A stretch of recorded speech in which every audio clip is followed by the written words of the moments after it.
नमस्कार प्रेक्षक हो, सह्याद्री वाहिनीच्या आरोग्य संपदा या कार्यक्रमामध्ये मी डॉक्टर प्रतिभा माने तुमचे मनापासून स्वागत करते। प्रेक्षक हो, निरोगी स्वस्थ आरोग्याची कामना ही सगळ्यांनाच असते, परंतु सध्याच्या धकाधकीच्या धावपळीच्या जीवनशैलीमध्ये ते शक्य होईलच असे नाही। त्यामुळे प्रत्येक मनुष्याला कोणत्या ना कोणत्या सामान्य गंभीर आजाराशी सामना दैनंदिन आयुष्यामध्ये करावाच लागतो। अगदी बालवयापासून ते उतार वयापर्यंत अनेक सामान्य गंभीर स्वरूपाचे आजार हे आपल्याला होत असतात आणि आपण त्याचा सामनाही करत असतो। अशाच आजारांपैकी लहान मुलांमध्ये होणारा एक आजार किंवा एक अवस्था म्हणू शकतो ती म्हणजे ऑटिझम, त्यालाच आपण स्वमग्नता म्हणतो। प्रेक्षक हो, स्वमग्नता म्हणजे ऑटिझम हा लहान मुलांच्या मज्जासंस्थेची म्हणजेच मेंदूशी निगडीत आजार आहे। यामध्ये लहान मुलांची वाढ ही नॉर्मल बालकांच्या वाढीच्या मानाने ही थोडी स्लो किंवा संथ गतीने होत असते। परंतु आजही समाजामध्ये ऑटिझम या आजाराबद्दल माहिती नाही आहे किंवा ऑटिझम हा आजार का आहे, कशामुळे होतो, त्याची लक्षणे काय असतात याबद्दलही सामान्य माणसांना बिलकुल माहिती नसते। अगदी ऑटिझम झालेल्या बालकाच्या पालकांना सुद्धा याच्याबद्दल काहीही जाणीव नसते।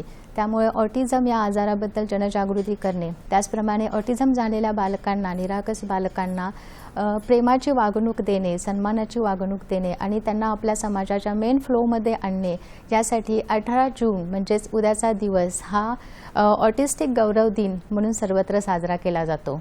आणि या विषयाचे, या दिवसाचे औचित्य साधून आज आपण चर्चा करणार आहोत ऑटिस्टिक गौरव दिन 18 जून या विषयावर। प्रेक्षक हो, आजचा विषय तुम्हाला कळालेलाच आहे आणि या विषयावर मार्गदर्शन करण्यासाठी आज आपल्या स्टुडिओमध्ये आलेल्या आहेत सायन रुग्णालयातल्या प्रसिद्ध बालरोग तज्ञ डॉक्टर मोना गजरे मॅम। नमस्कार मॅम, सह्याद्री वाहिनीच्या आरोग्य संपदामध्ये मी तुमचं मनापासून स्वागत करते। प्रेक्षक हो, मॅमचे याच्या अगोदर हे भरपूर कार्यक्रम आपल्या प्रोग्राममध्ये झालेले आहेत, तरी पण मी नवीन प्रेक्षकांसाठी मॅमची थोडक्यात ओळख करून देते। डॉक्टर मोना गजरे मॅम, आपण Lokmanya Tilak municipal medical college आणि जनरल हॉस्पिटल येथे बालरोग विभागामध्ये प्रभारी प्राध्यापक या पदावर कार्यरत आहात। आपण सायन हॉस्पिटलमध्ये बालरोग या विभागाच्या प्रभारी प्रमुख म्हणूनही कार्यरत आहात। या क्षेत्रातील एकूण 30 वर्षांपेक्षा जास्त अनुभव मॅमना आहे। लहान मुलांमधील मेंदू व मज्जासंस्थेचे आजार, लहान मुलांमधील मेंदूचा विकास होताना होणारे आजार यामध्ये मॅमनी विशेष प्रावीण्य मिळवलेले आहे। लहान मुलांमध्ये फिट येणे म्हणजेच मिरगी, ऑटिझम, स्पेक्ट्रम डिसऑर्डर, ADHD तसेच डेव्हलपमेंटल डिले या आजारांच्या मॅम तज्ज्ञ आहेत। नॅशनल आणि इंटरनॅशनल जर्नल्समध्ये 50पेक्षा जास्त विषयांमध्ये मॅमचे शोध निबंध प्रकाशित झालेले आहेत। लहान मुलांमधील विलंबाने होणारा विकास आणि वाढ तसेच मेंदूचे आजार या विषयातील उल्लेखनीय कामगिरीबद्दल मॅमना टेडेक्स या नावाजलेल्या टॉक शोमध्ये निमंत्रित करण्यात आलेले होते। प्रेक्षकांनो, सुरू करूया आजच्या कार्यक्रमाला। आजचा आपला विषय आहे ऑटिस्टिक गौरव दिन आणि या विषयावर मार्गदर्शन करत आहेत प्रसिद्ध बालरोग तज्ञ डॉक्टर मोना गजरे मॅम। मॅम, तुमचं पुन्हा एकदा स्वागत आहे आरोग्य संपदा कार्यक्रमामध्ये। आपण बघतो की बहुतांश वेळा आपल्याला ऑटिझम झालेली मुलं अगदी छोटी छोटी 2-2 वर्षापासून, लहानपणापासूनची मुलं बघायला मिळतात। साधारणपणे बघायला गेलं तर ऑटिझम हा जो आजार आहे हा सहजासहजी लक्षात येत नाही, कारण की लहान असल्यामुळे मूल बोलू शकत नाही आणि लक्षातही येत नाही। पालकांनाही त्याच्याबद्दल अजूनही जागरूकता नाही आहे किंवा माहिती नाही आहे। तर मॅम, स्वमग्नता म्हणजेच ऑटिझम म्हणजे नक्की काय आहे? स्वमग्नता आणि ऑटिझम हा एखादा आजार आणि रोग न असता मी म्हणेन एक न्यूरो डेव्हलपमेंटल कंडिशन आहे, ज्याच्यामध्ये बाळ जे आहे, ज्याचे विकासाचे टप्पे असतात ते थोडेसे मागे असतात। बरं, आपण साधारण जेव्हा विकासाच्या टप्प्यांबद्दल बाळांच्या बोलतो तेव्हा आपण नेहमी म्हणतो की शारीरिक टप्प्यांबद्दल आपण जास्त बोलतो की बाळ चालतंय का, उभं राहतंय का वगैरे। पण ऑटिझममध्ये किंवा स्वमग्नतामध्ये बाळाचे बोलण्याचे टप्पे किंवा संवाद साधण्याचे टप्पे आणि इतरांशी सामाजिक कौशल्य किंवा आपण सोशल स्किल्स जे म्हणतो ह्याचं बाळाला साधारण बाळ त्याच्या विकासाच्या मागे असतं। आणि ऑटिझम शब्द ॲक्च्युली हा ग्रीक शब्द आहे आणि त्याचा अर्थ ऑटॉस हा शब्दापासून ऑटिझम शब्द आलेला आहे। ऑटॉस म्हणजे स्वतःमध्येच मग्न आणि त्याचाच मराठी अर्थ ऑटिझमचा आपण स्वमग्नता म्हणतो। स्वमग्नता म्हणजेच या अर्थामध्ये त्याचं ह्या कंडिशनचं हे दडलेलं आहे, सिम्पटम्स जे आपण म्हणतो ते. स्वमग्न म्हणजे स्वतःत मग्न. आता आपल्याला माहिती आहे की मनुष्य हा सोशल प्राणी आहे, आपण सगळे सोशल आहोत आणि सोशल किंवा सामाजिक सामाजिक जीवनामध्ये आपण जेव्हा आपण आढळतो किंवा आपली संबंध येतो इतरांशी, तेव्हा आपण सोशली एंगेज्ड असतो. तर ही मुलं सोशली एंगेज न राहता स्वतःमध्येच एंगेज्ड असतात. त्यालाच आपण स्वमग्नता किंवा ऑटिझम हा टर्म आहे, वापरात येतो. बरोबर. मग ऑटिझममध्ये साधारणपणे सुरुवातीची लक्षणे कशी असतात किंवा त्याचे काही सुरुवातीची चिन्हे वगैरे असतात का, की ज्याच्यावरून त्यांना कळू शकतं की हा आजार ऑटिझम असू शकतो असं? बरोबर.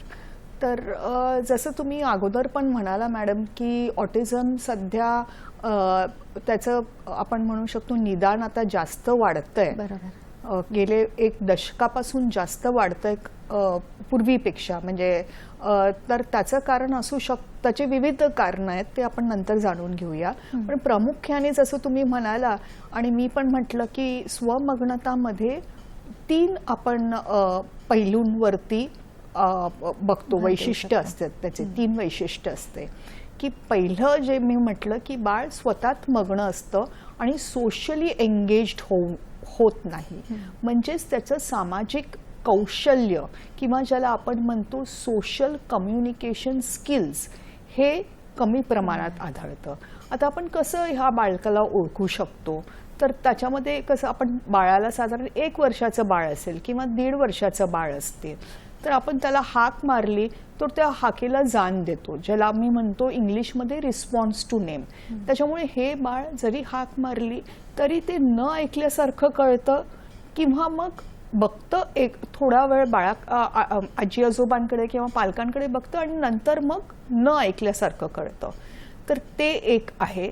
दुसरं म्हणजे ते बाळाला जर आपण सांगितलं, साधारण 1.5-2 वर्षाचं बाळाला आपण सांगितलं, एखादी वस्तू सांगितली की पाणी घेऊन ये किंवा मग एखादी वस्तू आण तू किचनमधून किंवा काही, तर ते आपण जे सांगितलेलं आहे ते फॉलो करत नाही बाळ. ओके. दुसरं म्हणजे संवाद साधणे किंवा स्पीच ज्याला आपण म्हणतो, त्याच्यामध्ये बाळ मागे असू शकतं.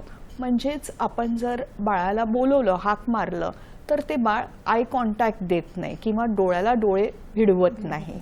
आणि जरी भिडवले तरी ते थोडा वेळ बाळ बघतो आपल्याकडे आणि नंतर दुसऱ्या ठिकाणी बघतो. बरं, ते बाळ बोलत नाही. त्या वयाच्या ज्या बाळाचं 1 वर्षाचं किंवा 1.5 वर्षाचं बाळ साधारण 1 शब्द अर्थपूर्ण बोलतो. आई, बाबा वगैरे, पाणी, पप्पा असे शब्द बोलतं. तर ते बाळ त्याचं जे आपण म्हणतो की लँग्वेज किंवा स्पीच हे डिले असू शकतो. तर बरं, जरी लँग्वेज किंवा स्पीच डिले असेल तरी ते बाळ हावभाव करत नाही. म्हणजे एखादी गोष्ट पाहिजे बाळाला तर ते एखाद्या बोटाने दाखवणे किंवा कोणी व्यक्ती घराच्या बाहेर जात असेल तर त्याला टाटा करणे, हे जे संवाद साधण्याचा हा दुसरा मार्ग ज्याला आम्ही नॉन व्हर्बल कम्युनिकेशन म्हणतो, ते पण बाळ त्याच्या मागे असतं. तर आपण आता बघितलं की संवाद साधण्यामध्ये किंवा लँग्वेजमध्ये बाळाला डिले असू शकतो किंवा सोशल एंगेजमेंट किंवा सोशल कम्युनिकेशन, इतरांशी संवाद साधणे नजरेतून, हावभावातून किंवा बोलण्यातून, ह्याच्यात बाळ मागे असतं या विकासामध्ये. यामुळे इतर बिहेवियर्स किंवा वर्तणूक जे बाळाचं आहे ते पण वेगळं असू शकतं. म्हणजे सारखं बाळ हात लावतंय काही गोष्टींना किंवा स्वतःला ते मागे पुढे रॉकिंग करतंय ज्याला आम्ही म्हणतो, ते करू शकतो किंवा हाताचे हावभाव करू शकतो, तो ज्याला आम्ही हँड फ्लॅपिंग म्हणतो. हे साधारण त्याचे सिम्पटम्स असू शकतात. पर हे बोलल्यावरती मला अजून एक बोलायचं मी इच्छुक आहे की ऑटिझम हा एक आजार, रोग नसून कंडिशन आहे. त्याच्यामुळे तो एक स्पेक्ट्रम आहे. स्पेक्ट्रम म्हणजे काही मुलांना हे सगळे जे मी नमूद केले ते वैशिष्ट्य असू शकतात, पण काही मुलांना खूप कमी प्रमाणात सुद्धा असू शकतात. हे प्रत्येक बाळ वेगळं आणि प्रत्येक बाळ सिम्पटम्स किंवा वेगळे असू शकतात. खूप छान. प्रेक्षक हो, ही चर्चा आपण सुरू ठेवणार आहोत. इथे वेळ झालेली आहे एका छोट्याशा विश्रांतीची. कुठेही जाऊ नका, पाहत राहा आपला आवडता कार्यक्रम आरोग्य संपदा.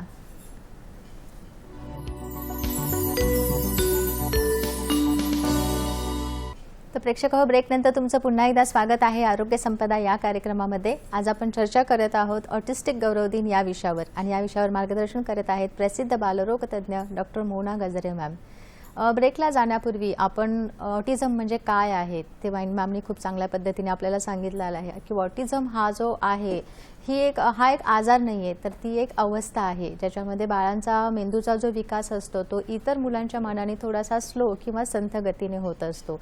त्याच्यामुळे त्याच्याकडे बघण्याचा जो दृष्टिकोन आहे तो आपला बदलायला पाहिजे. मॅम, तुम्ही लक्षणांमध्ये सांगितलं की बाळाचं जे मग्नता म्हणजे स्वतःमध्येच बाळ हे मग्न असतं, त्याचे रिस्पॉन्स जे असतात ते कमी असतात. याच्या व्यतिरिक्त काही गंभीर साईन किंवा गंभीर लक्षणे काही असू शकतात की ज्याला आपण रेड फ्लॅग साईन असं म्हणू शकतो? हो, हा छान प्रश्न आहे. तर जनरली आम्ही काय म्हणतो की रेड फ्लॅग सायन्स, 1 वर्षाचं बाळ जर अजिबात शब्द बोलत नसेल किंवा आवाज काढत नसेल किंवा 1 वर्षाचं बाळ जरी बोलत नसेल तरी हावभाव किंवा बोटाने किंवा त्याच्या हावभावाने कम्युनिकेट करत नसेल, तर हे रेड फ्लॅग सायन्स आपण म्हणतो. जर 1.5 वर्षाचं किंवा 1.25 वर्षाचं बाळ एक शब्द अर्थपूर्ण बोलत नसेल, जसं मम्मी, पप्पा, आई, बाबा, पाणी हे बोलत नसेल, किंवा समजा 2 वर्षाचं बाळ झालं तरी बाळ अजूनही जोड वाक्य वापरत नाहीये किंवा अर्थपूर्ण बोलत नाही आहे, किंवा कुठल्याही वर्षी 2 किंवा 3, कधी कधी काय होतं स्वमग्नतेमध्ये की बाळ 1 वर्षाला, 1.25 वर्षाला, 1.5 वर्षाला बोलायला लागतं. पण साधारण 1.5 वर्ष ते 2 वर्षामध्ये जे बाळाने संवाद साधलेला आहे, सामाजिक संवाद साधलेला आहे, म्हणजे खेळत होता बाळ, आईशी संवाद साधत होता, ते अचानकपणे थांबतं आणि त्याची गती मंदावते आणि हळूहळू कम्प्लिटली बंद होते. तर हे कधी जर असतील आपल्या बाळामध्ये, हे सायन्स आढळून आले, तर नक्कीच आम्ही हेला मेडिकल एमर्जन्सी म्हणतो आणि बाळाला त्वरित डॉक्टरांकडे तुम्ही दाखवलं पाहिजे. कारण 2 वर्षापर्यंत, 1.5 ते 2 वर्ष किंवा आपण 3 वर्ष म्हणू शकतो, जर आपण स्वमग्नतेला आपण जर त्याचे जे सिम्पटम्स आहे हे आपण लगेच कॅच केले तर आणि अर्ली ट्रीटमेंट किंवा थेरपीज चालू केले तर त्याच्या पुढचं बाळाचा विकास खूप छान पद्धतीने होऊ शकतो. त्याच्यामुळे आम्ही म्हणतो की जर तुम्हाला ही लक्षणं आढळून आली तुमच्या बाळामध्ये 1 वर्षामध्ये, 1.25 वर्षामध्ये, 2 वर्षामध्ये, किंवा तुमचं बाळ कधी बोलत होतं, संवाद साधत होतं आणि अचानक बंद झालं हे सगळं, तर त्वरित डॉक्टरांशी संपर्क साधावा. बरोबर. मग मॅम, ज्या वेळेला ऑटिझमच्या कारणांचा विचार केला जातो त्यावेळेला साधारण कोणकोणती कारणे त्याच्या मागे असू शकतात? तर जगात भरपूर संशोधन सगळीकडे चाललंय, सगळ्या देशामध्ये, की ऑटिझमची कारणं काय आहे. पण आपण म्हणतो ही कारणं मल्टीफॅक्टोरियल असतात. म्हणजे एक कारणाने स्वमग्नता होते किंवा ऑटिझम होते हे अजून असं काही कारण सापडलेलं नाही आहे. ह्या काय कारण आहे किंवा काय थिअरीज आहे स्वमग्नता होण्याच्या अगोदर मी एक सांगू इच्छिते. कारण हा सामाजिक जे माझ्याकडे पालक येतात त्यांची स्वमग्नताचं बाळ घेऊन, ते नेहमी विचारतात की डॉक्टर मी पोटात गर्भ असताना मी काही चूक केली आहे का, माझ्यामुळे असं झालंय का हे बाळ, किंवा आम्ही दोघी वर्किंग पेरेंट्स होतो त्याच्यामुळे बाळाकडे लक्ष नाही दिलं गेलं, किंवा आम्ही बाळ क्रॅशमध्ये ठेवत होतो त्याच्यामुळे हे असं झाले आहे का. तर मी अगोदर पहिल्यांदा तुम्हाला सांगू इच्छिते की या काही कारणामुळे ऑटिझम होत नाही, हे संशोधात नक्की आलेलं आहे. तर काही बाकीची कारणं काय असू शकतात, जसं आपण एकमेकांबरोबर आता संवाद साधतो तसेच मेंदूमध्ये आपले जे सेल्स असतात किंवा ज्याला आपण न्यूरॉन्स म्हणतो ते एकमेकांबरोबर संवाद साधत असतात आपल्याला नकळत. तर ते संवाद जेव्हा साधतात ते एका केमिकलद्वारा संवाद साधतात. तर ते केमिकल इनबॅलन्स जर एखादं असेल बायोकेमिकल किंवा केमिकल इम्बॅलन्स ब्रेनमध्ये असेल त्याच्यामुळे स्वमग्नता होऊ शकते. दुसरं कारण आहे जेनेटिक कारण. असं बोललं जातं की प्रत्येकामध्ये स्वमग्नता होण्याची जीन्स आहेत किंवा रक्तामध्ये आहे दोष आहे, पण जर आपला आजूबाजूचा परिसर किंवा ज्याला आपण एन्व्हायरमेंट म्हणतो जर तो अनुकूल नसेल तर मग हे स्वमग्नताचं जीन आपल्याला म्हणजे ते पुढे होतं आणि प्रखर होतं आणि बाळामध्ये स्वमग्नता होऊ शकते. ही एक दुसरी थिअरी आहे ज्याला आपण एपिजेनेटिक थिअरी असं म्हणतो. बरं, पुढे असं आपण पुढे अजून असं संशोधन झालेलं आहे की आपल्या मेंदूमध्ये मिरर न्यूरॉन्स एक प्रकार आहे. मिरर न्यूरॉन्स म्हणजे काय? आता आपण जसं अगोदर पण म्हटलं की मनुष्य हा एक सोशल ॲनिमल आहे आणि ते एक की बाळ स्वतः कसं शिकतं चालायला, बोलायला किंवा इतर गोष्टी करायला, तर इमिटेशन स्किल्सनी शिकतं. म्हणजे ते अनुकरण करून बाळ शिकतं एकमेकांकडून. जसं आई स्वयंपाक करत असेल तर आपण किती वेळा बघितलं की 10, 11, 12 महिन्याचं बाळ एखादं ताट घेणार आणि ते पण चमचा ताट घेऊन खाण्याचा प्रयत्न करणार किंवा लाटायचा प्रयत्न करणार किंवा त्याला आई पिठाचा गोळा देते, तू पण चपाती बनव, तर ते बाळ प्रयत्न करतं, 1.5-2 वर्षाचं इमिटेशन करतं. तर ही प्रायमरी इमिटेशन किंवा अनुकरण क्रिया जी आहे ती आपल्यामध्ये सगळ्यांमध्ये असतेच, मानवामध्ये असतेच. आणि ती का असते तर आपल्या ब्रेनमध्ये एक भाग असतो ज्याला आपण इतरांकडे बघतो आणि त्याप्रमाणे अनुकरण करून आपण शिकतो. तर असं आढळून आलेलं आहे संशोधनात की स्वमग्नताच्या मुलं आहेत त्यांच्यात बहुतेक हा मेंदूमधला भाग जरा कमी आहे, ज्याला मिरर न्यूरॉन्स म्हणतो. त्याच्यामुळे ते अनुकरण करू नाही शकत. त्यामुळे त्यांना विविध थेरपीज आणि इंटरव्हेन्शनमध्ये आपल्याला शिकवावं लागतं की कसं अनुकरण करायचं, कसा संवाद साधायचा आणि कसं बोलायचं आणि सोशली कसं एंगेज राहायचं. बरोबर, खूप छान. प्रेक्षक हो, ही चर्चा सुरू ठेवणार आहोत. आपल्याला एक फोन येतोय शिवानंद वसेदार निपाणीवरून. हॅलो. हा, नमस्कार मॅडम. नमस्कार. माझा प्रश्न असा आहे, एखाद्या परिवारामध्ये एखादं मूल जन्मल्यानंतर सर्वांना आनंदी असतात, सगळं आनंद असतो, पण काही दिवसानंतर ते मूल मोठं झाल्यानंतर त्या मुलाला म्हणजे काही बोललेलं वगैरे ऐकू येत नाही काय किंवा त्याच्या तंत्रीमध्ये असतो ते नेहमी. त्यामुळे त्या पालक वर्गांना इतर लोकांना सगळं टेन्शन असतो की काय झालेलं आहे, काय मतिमंद आहे, काय काय बधीर आहे, काय अशी तऱ्हेने भीती वाटते. मग तशा पालकांना तुम्ही काय मार्गदर्शन कराल की ही उपचार घेऊन कमी होऊ शकते काय, त्याबद्दल तुम्ही काय सांगाल असा प्रश्न करा. बरोबर, धन्यवाद शिवानंद सर. मॅम, आपला पुढचा क्वेश्चन होत असतो. हो, नमस्कार शिवानंद सर. आणि तुमचं प्रश्न एकदम योग्य आहे. जसं तुम्ही म्हणाला की बाळ मोठं होतं तर त्याला ते संवाद साधत नाही, तर पालकांना वाटतं ते कर्णबधीर आहे की गतिमंद आहे की काय प्रॉब्लेम आहे. आणि हेच मेन सिम्पटम आम्ही म्हणतो पालक आमच्याकडे घेऊन येतात जेव्हा बाळ असं येतं. तर पहिलं म्हणजे जेव्हा तुम्हाला असं वाटतं की असं मूल असेल तर तुम्ही नेहमी बालरोग चिकित्सा तज्ज्ञाकडे जा आणि त्यांना बाळाला दाखवा. बालरोग चिकित्सा तज्ज्ञ काय करतात की ते पूर्ण बाळाच्या विकासाचे टप्पे कसे आहेत, म्हणजे ते शारीरिक विकास बाळाचा कसा झालेला आहे, त्याचा संवादाचा विकास कसा झालेला आहे, त्याचं सामाजिक कौशल्य कसं आहे, त्याची बुद्धिमत्ता कशी आहे, हे फक्त बाळाकडे बघून आणि तुमच्याकडून ज्याला आम्ही म्हणतो की हिस्ट्री घेऊन किंवा इंटरव्ह्यू तुमच्याबरोबर करून हे डॉक्टर जाणू शकता. पुढे जर त्यांना थोडंसं डिफिकल्टी आढळली तर ते आमच्यासारखे सुपर स्पेशलिस्ट डॉक्टर, ज्याला आम्ही पीडियाट्रिक न्यूरोलॉजिस्ट म्हणतो किंवा विकासाच्या टप्प्याचे स्पेशलिस्ट डॉक्टर, ज्याला डेव्हलपमेंटल पीडियाट्रिशियन म्हणतो, त्यांना ते पाठवू शकतात. साधारण या मुलांचं आपण सगळ्यात इम्पॉर्टंट म्हणजे कानाची टेस्टिंग करून घेतो, एक चेक करायला की बाळ कर्णबधीर तर नाही आहे.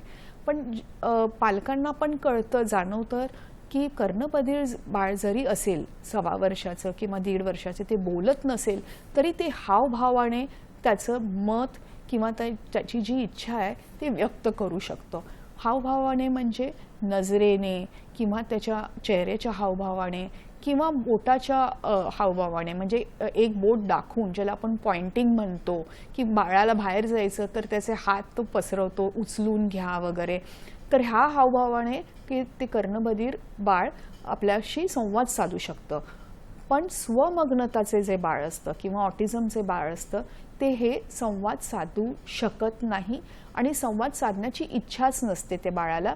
ते बाळ स्वतःमध्येच मग्न असतं किंवा ऑब्जेक्टमध्ये, किंवा तुम्ही गाडी एखादी खेळायला दिली स्वमग्नतेच्या बाळाला तर ते फक्त त्याचे जे चाकं असतात ते फिरवत बसतं. ते तुम्ही जरी गाडी कशी चालते ही शिकवायला दाखवलं तरी ते बाळ त्याच्यामध्ये इंटरेस्टेड नसतं. वेरॅज कर्णबधीर बाळ किंवा गतिमंद बाळ जर आपण शिकवलं तर ते शिकू शकतात. अजून काही काही टेस्ट आहेत जे तुमचे सुपर स्पेशलिस्ट डॉक्टर किंवा बालरोग चिकित्सा डॉक्टर आहेत ते तुम्हाला सांगतील. त्या टेस्टप्रमाणे आपल्याला कळतं की स्वमग्नता आहे बाळामध्ये की हे बाळामध्ये कर्णबधीर बाळ आहे आणि त्याला आपल्याला पुढे चाचण्या करून काही ऑपरेशन किंवा काही थेरपीची गरज आहे का हे डॉक्टर सांगू शकतात. बरोबर. मग मॅम, ज्या वेळेला बाळाचं निदान होतं, कन्फर्म होतं की बाळाला ऑटिझम झालेला आहे, स्वमग्नता झालेली आहे, तर मग अशा वेळेला पालकांनी कशी काळजी घ्यायला पाहिजे किंवा नक्की पालकांचा रोल त्यावेळेला कसा असायला पाहिजे? हा खूप उत्तम प्रश्न आहे. बहुतेक पालक आमच्याकडे जे येतात ते थोडे बाळ 3 वर्ष किंवा 5 वर्षाचं पण झालं असतं मोठं त्यावेळेला येतात. तर जरी पालकांना 1.5 वर्ष किंवा 2 वर्षापासून कुणकुण असते की हे बाळ माझं वेगळं आहे, की बाळ बोलत नाही आहे, ते एकटंच राहतं, ते संवाद साधत नाही आहे, आय कॉन्टॅक्ट नाही देत आहे, नाव बोलवलं तरी ते आमच्याकडे बघत नाही तरी. कारण काय असते की जेव्हा आपल्याला जेव्हा एका घरामध्ये बाळाचा प्रवेश होतो तेव्हा जसं मिस्टर शिवानंद पण म्हणाले की ते एकदम खुशीचं हे असतं. तर त्याच्यामुळे आपल्या बाळामध्ये काहीतरी दोष असू शकतो किंवा हे पालकांना ही बाब पचवायला खूप अवघड जाते. त्याच्यामुळे पालक आम्ही म्हणतो डिनायल फेजमध्ये असतात, म्हणजे ते आपल्या बाळाला काही प्रॉब्लेम नाही आहे हेच ते ॲक्सेप्ट करत नाही. आणि ही साहजिक प्रक्रिया आहे. जसं आपण जर एका डॉक्टरांनी सांगितलं की तुमच्या बालकाला स्वमग्नता आहे, ही गोष्ट पचवायला प्रत्येकाचं मी म्हणेल रिॲक्शन वेगळी असते. कुणी 1 आठवड्यामध्ये ती गोष्ट पचवू शकतात, काही लोकांना वर्ष किंवा महिने पण जातात. पण या माध्यमातून मी अनुरोध करू इच्छिते पालकांना की जसं तुम्हाला कळतं की बालकाला काहीतरी प्रॉब्लेम असेल तर त्वरित तुम्ही चिकित्सा डॉक्टरकडे तुम्ही जा.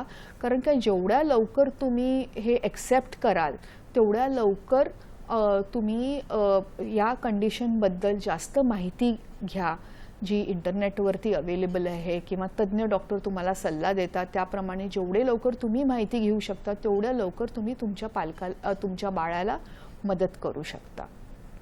बरोबर. प्रेक्षक हो, ही चर्चा सुरू ठेवणार आहोत आपण. एक फोन येतोय आपल्याला दीपक दोडके नाशिकवरून. हॅलो.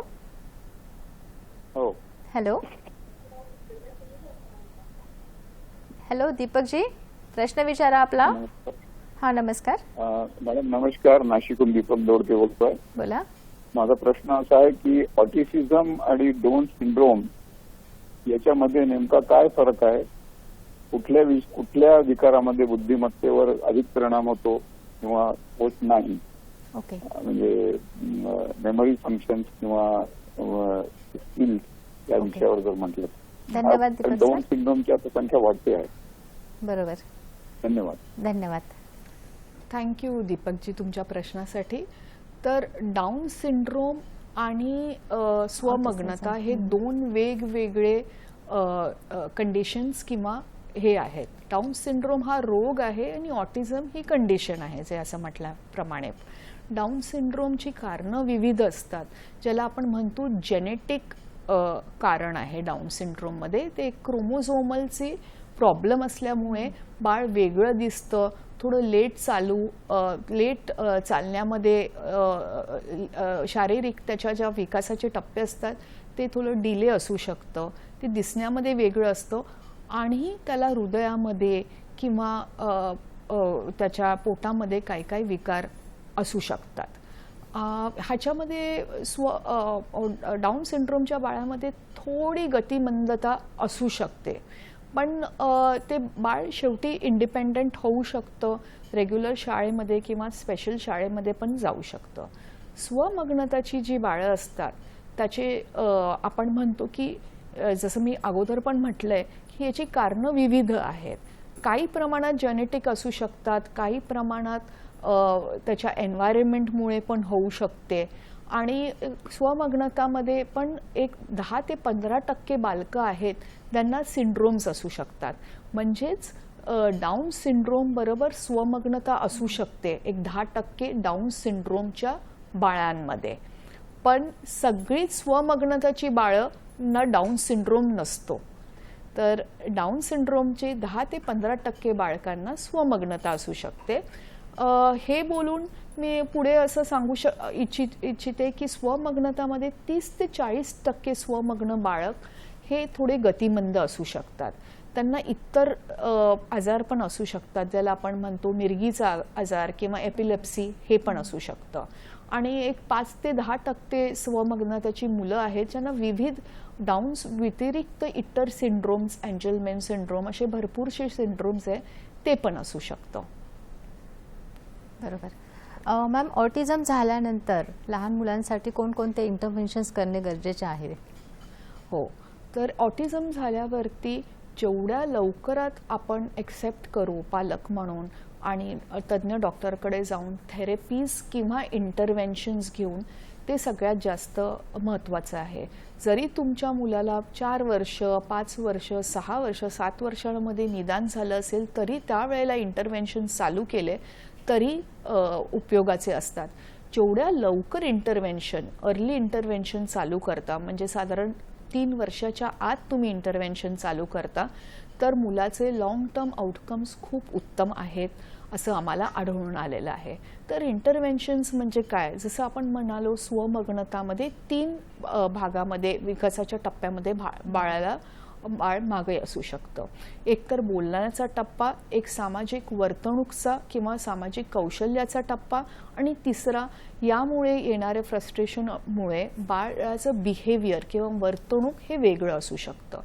तर जर आपण त्याचं सामाजिक कौशल्य वाढवायचं असेल तर आपण त्याला ऑक्युपेशनल थेरपी म्हणून एक थेरपी असते, जे ते खेळामाध्यमद्वारा बाळाला शिकवतात की नजरेला नजर कसे द्यायची, जर कुणी बाळाला बोलवलं तर त्याला रिस्पॉन्स कसं द्यायचं, हे खेळाद्वारा बाळाला शिकवलं जातं. पुढे बाळ थोडंसं वाढतं तेव्हा त्याला शाळेचे कौशल्य सुद्धा शिकवतात आणि स्वावलंबी व्हायचे कौशल्य शिकवतात. म्हणजे आंघोळ कशी करायची किंवा कपडे स्वतःचे कसे घालायचे, इतरांशी संवाद कसा साधायचा, हे पण कौशल्य शिकवतात. स्पीच थेरपीमध्ये पण बोलायचे कौशल्य शिकवतात, कारण हा पण या बाळांमध्ये स्पीच डिले असू शकतो. त्या स्पीचमधून कसं बोलायचं हे शिकवतात. बरं, वर्तणूकचा भाग झाला. काही बाळाचे पॉझिटिव्ह बिहेवियर असतात, निगेटिव्ह बिहेवियर असतात. तर पॉझिटिव्ह बिहेवियर्स जे बाळाचं असतात त्याला आपण एनकरेज करतो बिहेवियर थेरपीने, आणि जे नेगेटिव्ह बिहेवियर्स असतात, म्हणजे इतरांना कधी कधी बाळ शाळेत जातं तेव्हा दुसऱ्या मुलांना खेळत बाजूला असेल तर त्याला बोचकारणे किंवा चावणे, हे बिहेवियर्स कसे कमी करतात हे बिहेवियरल थेरपिस्ट आणि तज्ज्ञ डॉक्टर शिकवतात. तर हे मी एकदम तुम्हाला ब्रीफली सांगितलं, पण जसं बाळ मोठं होत जातं आणि ते प्रौढ अवस्थेत होतं तसे तसे त्याच्या गरजा बदलतात आणि त्याप्रमाणे थेरपीज सुद्धा बदलू शकतात. बरोबर. प्रेक्षक हो, ही चर्चा आपण सुरू ठेवणार आहोत. इथे वेळ झालेली आहे एका छोट्याशा विश्रांतीची. कुठेही जाऊ नका, पाहत राहा आपला आवडता कार्यक्रम आरोग्य संपदा.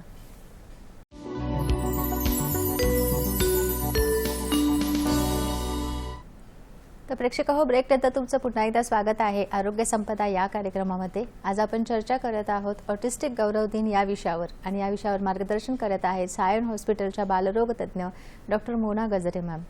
प्रेक्षक हो, ब्रेकला जाण्यापूर्वी आपण बघितलं की ऑटिझम झालेल्या मुलांमध्ये आपण ट्रीटमेंट किंवा थेरपी कशा प्रकारे करू शकतो. त्याच्यामध्ये मॅमने आपल्याला खूप सुंदर सांगितलेलं आहे की ऑक्युपेशनल थेरपी, बिहेवियरल थेरपी आणि स्पीच थेरपी या 3 प्रकारच्या थेरपी करून आपण मुलांना संवाद कसा साधायचा, बोलायचं कसं, त्याचप्रमाणे इतर लहान मुलांमध्ये कसं मिसळू शकतो आणि त्यांच्या ह्या ज्या स्किल्स असतात त्या कशा वाढवू शकतो हे खूप छान प्रकारे आपल्याला मॅमने सांगितलेलं आहे. पण मॅम याच्या व्यतिरिक्त चिकित्सेचा ज्यावेळेला पार्ट येतो किंवा काही ट्रीटमेंट, काही मेडिसिन्स वगैरे घेण्याचा पार्ट येतो, याबद्दल अजून काय सांगाल? हो, तर जसं मी म्हटलं की स्वमग्नताचं बाळ, आपल्याला जर असं वाटतं की आपला बाळ स्वमग्न आहे किंवा त्याला ऑटिझम असू शकतं आणि तुम्ही बालरोग चिकित्सकाकडे घेऊन जाता, तर मध्ये मुख्य म्हणजे ते बाळाचे विकासाचे टप्पे अगोदर बघतात की बाळ कधी चालायला लागलं, त्याचे शारीरिक विकासाचे टप्पे काय आहे, त्याच्या मानसिक विकासाचे टप्पे काय आहे, त्याचे संवाद साधण्याचं कौशल्य काय आहे. तर हे टप्पे बाळ डॉक्टर तुमच्याशी पण संवाद साधून विचारतात हे प्रश्न सगळे, किंवा ज्याला आम्ही हिस्ट्री टेकिंग म्हणतो ते करतात. ते बाळ जर त्या क्लिनिकमध्ये खेळत असेल तर ते डॉक्टर ऑब्झर्व करतात की हे बाळ कसं खेळतंय खेळण्याबरोबर. जर सपोजिंग आपण गाडी दिली बाळाला तर ते पूर्ण गाडीबरोबर खेळतं की फक्त चाकाबरोबर खेळतं. जनरली स्वमग्नताची मुलं आम्ही बघितली आहे ती, जसं मी अगोदर म्हटल्याप्रमाणे ते फक्त चाकाबरोबर खेळतं किंवा ते गोल गोल गोल गोल फिरत राहतो, किंवा जरी आपण खेळणी दिले तर ती खेळणी घेतात, आढळतात, आपटतात. ही 2-3 वर्षाचं बाळ मी म्हणते, आढळतात, आपटतात आणि फेकून देतात, किंवा चावतात, फेकतात, आणि तरी मग स्वतःमध्ये ते मग्न असतात. म्हणजे ते हाताचे हावभाव करतात किंवा स्वतःशीच ते मागे पुढे होत राहतात किंवा असं. तर त्याचं ते बाळाची वागणूक कशी आहे क्लिनिकमध्ये. जर क्लिनिक मध्ये जर बाळाला बघणं योग्य नसेल तर डॉक्टर तुम्हाला बाळ घरी कसं खेळतं इतर मुलांबरोबर, किंवा बाहेर जर तुम्ही गार्डनमध्ये नेलं तर ते बाळ इतर मुलांबरोबर कसं खेळतं, ते त्यांना त्यांच्या बरोबरीने खेळतं की त्याला इतर मुलं आवडत नाही, त्याला बोचकारतो तो, किंवा चावतं बाळ त्या इतर मुलांना, हे सगळे. आणि जर बाळ एखाद्या नर्सरीमध्ये जात असेल किंवा प्ले ग्रुपला जात असेल तर ते तिकडे पण बाळ त्याची वयाची जी मुलं आहेत ज्यांना मी पियर्स म्हणतो त्यांच्याबरोबर तो कसं खेळतो, टीचरांचं ऐकतो का, एकत्र बसून ते सगळे डब्बा खातात का वगैरे, हे सगळे व्हिडिओज आम्ही साधारण मागतो पालकांकडून. आणि त्या व्हिडिओजद्वारा आम्ही त्या बाळाचं ऑब्झर्वेशन आम्ही करतो आणि विकासाचे टप्पे जाणून घेऊन आम्ही स्वमग्नता आहे की नाही हे कळतं. जसं मागील म्हटलं की कधी कधी मुलं कर्णबधीर मुलं पण असे वागू शकतात, त्याच्यामुळे आम्ही एखादी हिअरिंग टेस्ट पण नक्कीच करून घेतो. आणि म्हटल्याप्रमाणे 30 ते 40% मुलांमध्ये 30% मुलांमध्ये कधी कधी मिरगी किंवा एपिलेप्सीचा आजार असू शकतो. असं जर आम्हाला वाटलं की बाळाला फिटचा आजार आहे तर आम्ही EEG म्हणून एक टेस्ट असते, हृदयावरती आपण ECG कसं करतो तसंच ब्रेनचं आम्ही EEG करतो, ती टेस्ट पण करू शकतो. स्वमग्नताची मुलं ती साधारण आम्ही असं आढळून आलं ती जेवताना त्यांना जेवण आवडत नाही, त्यांना कधी सुक्क म्हणजे फक्त ते चिप्सवरती राहतात किंवा मग त्यांना चपाती भाजी वगैरे हे ते ग्रहण करत नाही, त्याच्यामुळे त्यांना विटॅमिन डेफिशियन्सीज असू शकतात. जर त्याचं आपण चाचणी केली म्हणजे बाळाला बघितलं आणि असं वाटलं की विटॅमिन डेफिशियन्सी असू शकतं किंवा तिचं लोह कमी असू शकतं तर आम्ही ब्लड टेस्टसुद्धा आम्ही सांगू शकतो. आणि जसं म्हटल्याप्रमाणे ही एक बिहेवियरल कंडिशन आहे, वर्तणुकीची कंडिशन आहे, संवाद बाळ साधत नाही, सोशल कम्युनिकेशन स्किलची डेफिशियन्सी आहे. तर 3 वर्ष किंवा 3.5 वर्षाचं बाळ असेल तर ऑनलाईन MChat म्हणून एक फॉर्म आहे, modified checklist for autism in toddlers revised form आहे, हा फ्रीली अवेलेबल आहे. त्याच्यामध्ये कसे 20 प्रश्न आहेत आणि ते पालकांनी सोडवायचे आहेत. ते मराठीमध्ये पण अवेलेबलमध्ये आहे, इंग्लिशमध्ये आणि इतर भारतीय भाषांमध्ये पण अवेलेबल आहे. ज्याच्याकडून त्या प्रश्नाकडून आपण विचारतो की तुमचं बाळ तुमच्याकडे बघतोय का, त्याला कुकरच्या शिट्टीचा आवाज त्याला कळतो का, ते फिरतंय का बाळ, म्हणजे स्वमग्नताचे चिन्हचे प्रश्न आहेत 20 प्रश्न, आणि त्याच्यावरून आपल्याला साधारण कल्पना येऊ शकते की बाळाला स्वमग्नता आहे का. बरोबर. प्रेक्षक हो, ही चर्चा सुरू ठेवणार आहोत. आपल्याला एक फोन येतोय रुपेश गुजराती सिन्नरवरून. हॅलो. हॅलो. हां रुपेश सर, प्रश्न विचारा. हा, माझा प्रश्न असा आहे की हा आजार लहानपणी जो सायलेंट मध्ये जे मुलं असतात त्यांच्यामध्ये हा प्रकार आढळतो आणि पुढे जाऊन मग याचं रूपांतर नंतर डिप्रेशन मध्ये होते. जी मुलं एकाकी राहतात ते राहतात, तर मग याचं नंतर आणखी कुठली घातक परिणाम शरीरावर होऊ शकता व म्हणजे वृद्धत्वापर्यंत. ओके, धन्यवाद रुपेश सर. धन्यवाद मॅम. रुपेशजी, चांगला प्रश्न आहे तुमचा. धन्यवाद तुमच्या प्रश्नांसाठी. तर जसं स्वमग्नताचं बाळ पुढे मोठे होत जातं तर जर त्याला सामाजिक भान दिलं नाही आपण आणि त्याला मेन स्ट्रीममध्ये आपण आणायचा प्रयत्न नाही केला, समाजाने प्रयत्न नाही केला, तर ते एकटे राहून त्यांना मानसिक आजार होऊ शकतात. आणि मानसिक आजारांचा त्यांच्यामध्ये संशोधनाने असं आढळून आलेत की मानसिक आजार थोडे स्वमग्नताच्या प्रौढांमध्ये किंवा मुलांमध्ये थोडे इतर मुलांपेक्षा जास्त असू शकतात. 15 ते 20% मध्ये मानसिक आजार आढळून येतो. पुढे जर ही मुलं, त्याच्यामुळेच आम्ही हा गौरव दिवस उद्या साजरा होतोय की समाजाचं पण देणं आहे या मुलांकरिता, कारण हे सामाजिक कौशल्य नाही आहे बाळांना. त्याच्यामुळे त्यांना हिनवून ठेवणे किंवा एका ठिकाणी नुसतं कोंडून ठेवणे हा पर्याय नसूच शकतो. जेवढं समाजाला कळतं की स्वमग्नता ही काय कंडिशन आहे आणि आपण ॲज अ समाज त्या मुलाला कसं आत्मसात करू शकतो, आणि फक्त थेरपीला जाणे, जसं मी मागे आपण जेव्हा थेरपीचं मॅडम आपण बोलतो तेव्हा थेरपी आठवड्यातून 2दा किंवा 3दा होतात, ते पण पाऊण तास 1 तासासाठी. बाकीच्या वेळ बाळ पालकांकडेच असतं, घरी असतं, ते समाजात वावरत असतं. त्याच्यामुळे आम्ही पालकांना सांगतो की तुम्ही शिकून घ्या की कसं त्या बाळाला आपण घरी कसं आत्मसात करू शकतो आणि रुटीन्समध्ये आपण म्हणतो किंवा ॲक्टिव्हिटीजमध्ये आपण त्याला कसं इन्व्हॉल्व करू शकतो. तर जसं सपोजिंग बाळ 2-3 वर्षाचं आहे आणि त्याला पाण्यात खेळायला खूप आवडतं या मुलांना, तर त्याच्यामुळे ते मग आई जर कपडे सुकवत असेल तर त्याला एक छोटीशी बादली दिली की तू पण 2 कपडे त्याला दिले की तू पण कपडे सुकव. त्याच्यामुळे ते एकलकोंडेपणा त्यांचा कमी होतो आणि ते मिक्स व्हायला किंवा मिसळायला शिकतात. आणि अगोदर म्हटल्याप्रमाणे काही मेडिकल कंडिशन स्वमग्नताच्या मुलांमध्ये जास्त आढळून येतात, जसं मिरगीचा रोग, एपिलेप्सी. तर ते पण कंट्रोल करायला औषधांची खूप गरज आहे, कारण काय नाहीतर मग त्यामुळे इतर त्यांना परिणाम होऊ शकतो. आणि जर सिंड्रोमचं बाळ असेल, हृदयाचा प्रॉब्लेम असेल किंवा इतर प्रॉब्लेम असेल, ते इतर मेडिकल कंडिशन्सवरती आपण कंट्रोल केला आणि त्याला इंटरव्हेन्शन्स चांगले दिले तर त्या मुलाचं आउटकम्स नक्कीच चांगले होऊ शकतात. बरोबर, खूप छान. मॅम, बऱ्याच वेळेला ज्यावेळेला ऑटिझम डिटेक्ट होतो त्यावेळेला सगळ्यात जास्त चिंता असते पालकांना, ती म्हणजे आपलं मूल शाळेत जाईल की नाही किंवा त्याला साक्षर करता येईल की नाही, तो कसा शिकेल.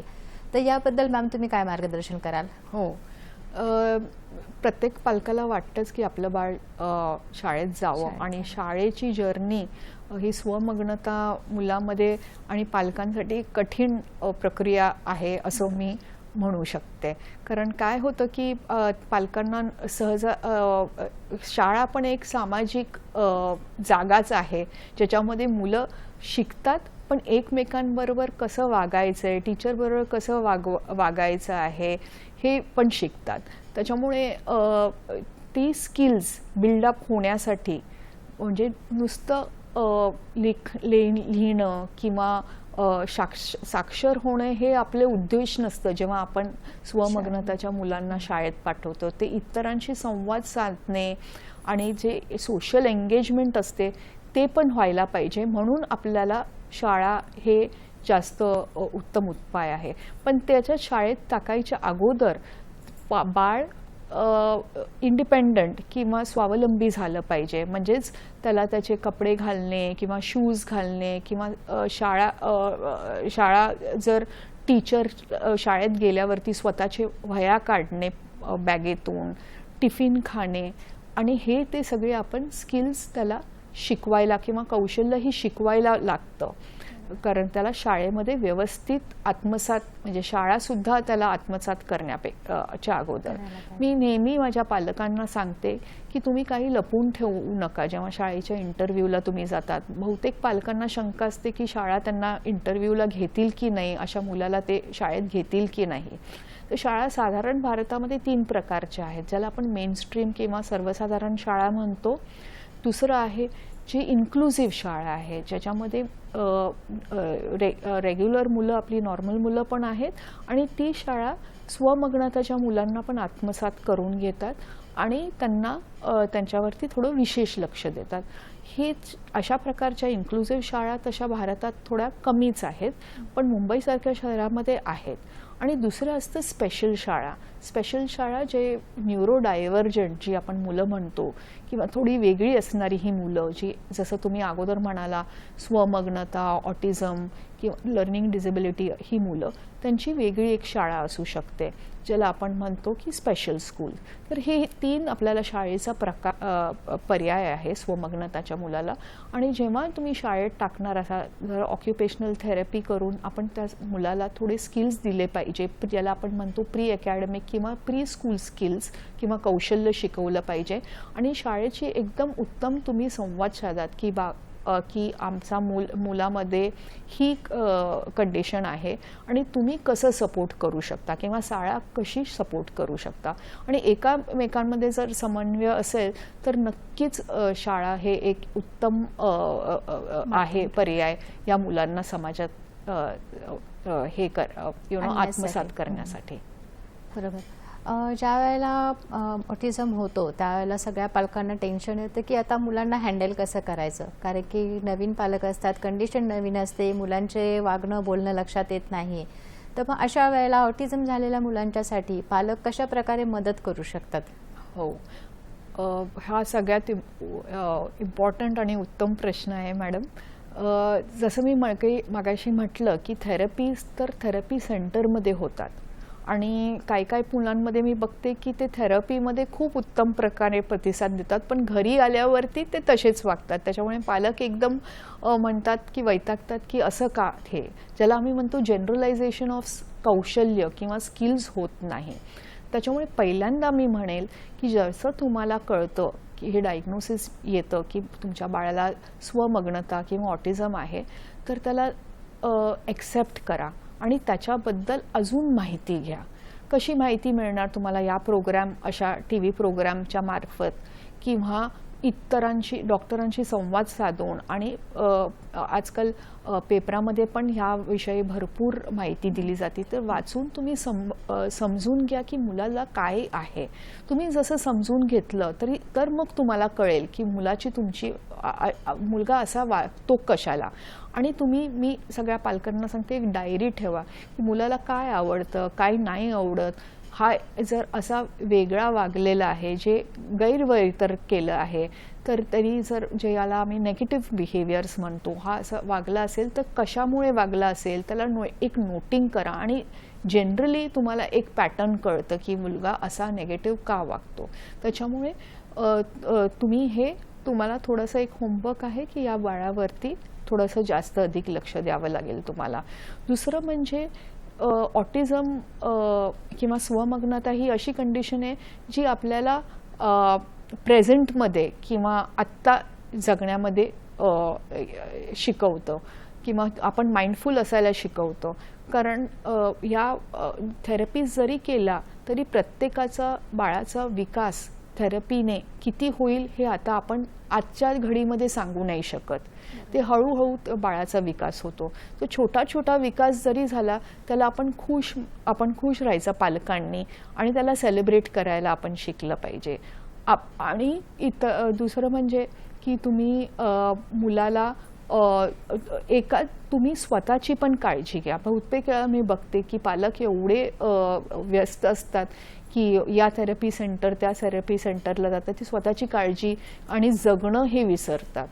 तर त्याच्याबरोबर तुम्ही स्वतः जगा, तुम्ही स्वतःच्या आरोग्याची आणि मानसिक आरोग्याची काळजी घ्या. भारतामध्ये एक उत्तम आहे की आपलं एकदम वेल नीट कुटुंब पद्धत आहे, फॅमिली आहे.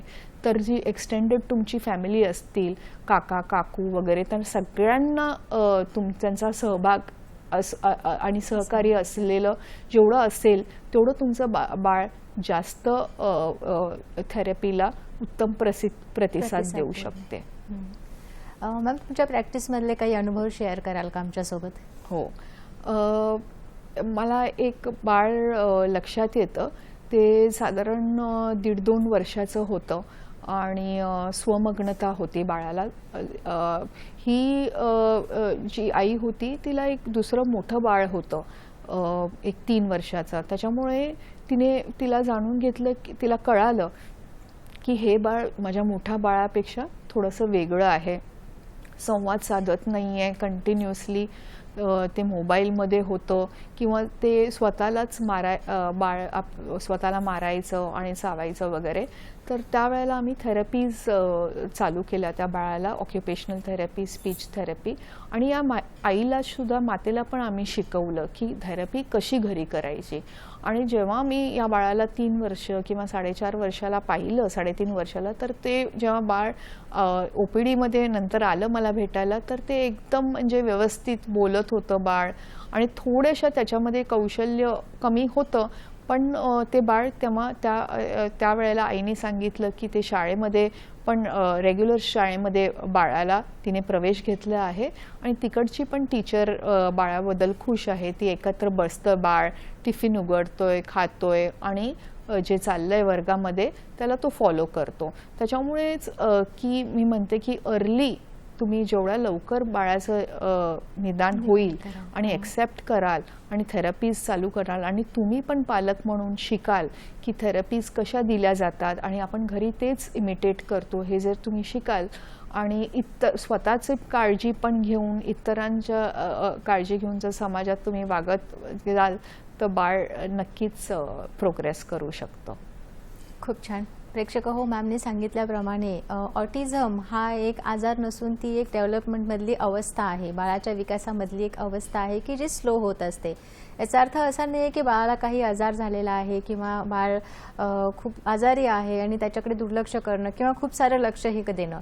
प्रेक्षक हो, ऑटिझमच्या मुलांना समाजामध्ये आणणं ही आपल्या सगळ्यांची जबाबदारी आहे आणि त्याच्यामुळेच हा आपल्या सगळ्यांचं कर्तव्य आहे की या मुलांना प्रेमाने वागणूक देणं.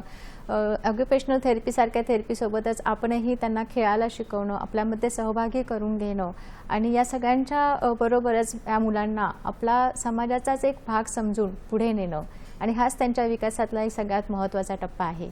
मॅम, आपण इथे आलात आणि आम्हाला खूप चांगल्या पद्धतीने मार्गदर्शन केलं, त्याबद्दल प्रेक्षकांच्या वतीने आणि सह्याद्री वाहिनीच्या वतीने मी तुमचे मनापासून आभार मानते.